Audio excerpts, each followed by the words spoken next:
Hai guys, sebelum lanjut, yuk like dulu videonya dan subscribe channel Strike Intel. Jangan lupa nyalakan lonceng notifikasinya agar tidak ketinggalan update video terbaru. Di kedalaman laut, ada perang yang tidak terdengar. Sebuah pertempuran di kedalaman laut, di mana musuh tidak terlihat, tidak terdeteksi, tapi sangat mematikan. Inilah wajah baru perang bawah laut modern. Amerika, Rusia, China, hingga Australia, semuanya berlari mengembangkan drone bawah laut sebagai senjata masa depan. Dan Indonesia, jangan salah, kita pun sedang menapakkan kaki di era baru ini. Tonton video ini sampai habis, karena kita akan bongkar rahasia perang bawah laut modern, membandingkan kekuatan negara-negara besar dengan langkah Indonesia. Dan mungkin, inilah kejutan yang tidak banyak orang tahu.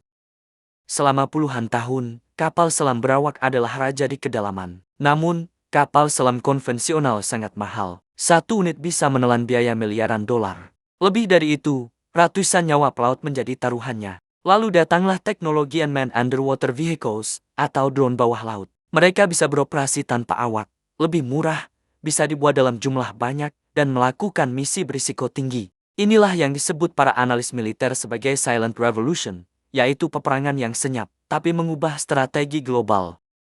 Amerika Serikat memimpin lewat proyek Orca XL UAV buatan Boeing, panjangnya 26 meter, endurance ribuan mil laut, dan bisa dipersenjatai torpedo. China memperlihatkan AJX-002, drone laut besar yang pertama kali dipamerkan tahun 2025, dilengkapi sensor dan sonar untuk operasi intelijen.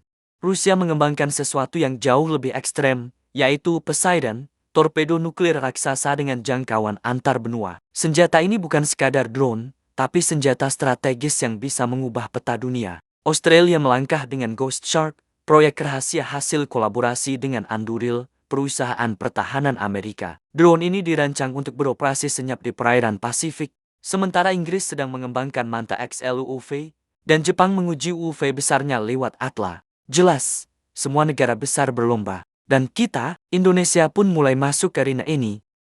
Indonesia melalui PT PAL sedang mengembangkan KSOT, kapal selam otonom tempur. Panjang sekitar 15 meter, bobot 37 ton, bisa menyelam sampai 350 meter, dan melaju hingga 8 knot. Meski jauh lebih kecil dibanding kapal selam Nagapasa kelas yang berbobot 1.400 ton, KSOT memiliki keunggulan yaitu: pertama, bisa digunakan untuk pengintaian. Kedua, menebar ranjau. Ketiga, membawa torpedo. Dan yang keempat, bahkan misi kamikaze. KSOT bukan hanya proyek iseng. Ini adalah simbol bahwa Indonesia tidak mau tertinggal dalam revolusi peperangan laut modern. Bayangkan, jika kelak kita punya puluhan KSOT yang bisa diluncurkan sekaligus, musuh akan menghadapi lawan yang tak terlihat, tapi berlipat ganda.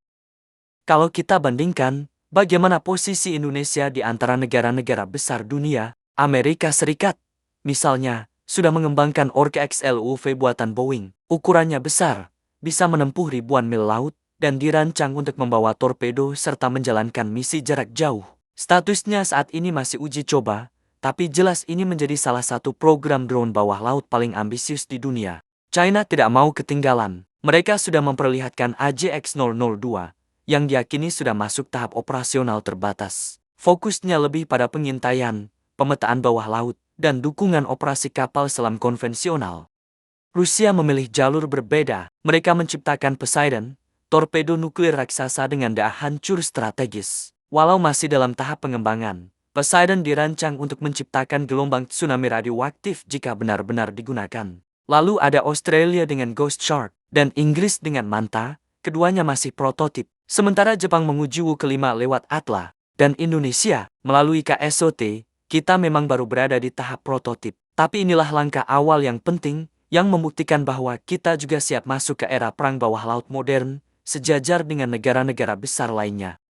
Di masa depan, perang bawah laut tidak lagi didominasi kapal selam besar. Drone akan dikirim lebih dulu, yaitu untuk intelijen, menembus perairan musuh, bahkan melakukan serangan mematikan. Taktik swarm, di mana puluhan drone dilepas sekaligus, bisa membuat musuh lumpuh sebelum perang dimulai. Indonesia sudah memulainya, yaitu KSOT adalah langkah pertama. Tantangannya besar, dari pendanaan, teknologi, hingga kemampuan mengintegrasikan dengan kapal selam konvensional. Tapi satu hal pasti, perang bawah laut modern sudah di depan mata, dan kita tidak boleh ketinggalan. Era baru perang bawah laut modern telah tiba. Negara-negara besar sudah berlari, dan Indonesia sudah ikut melangkah.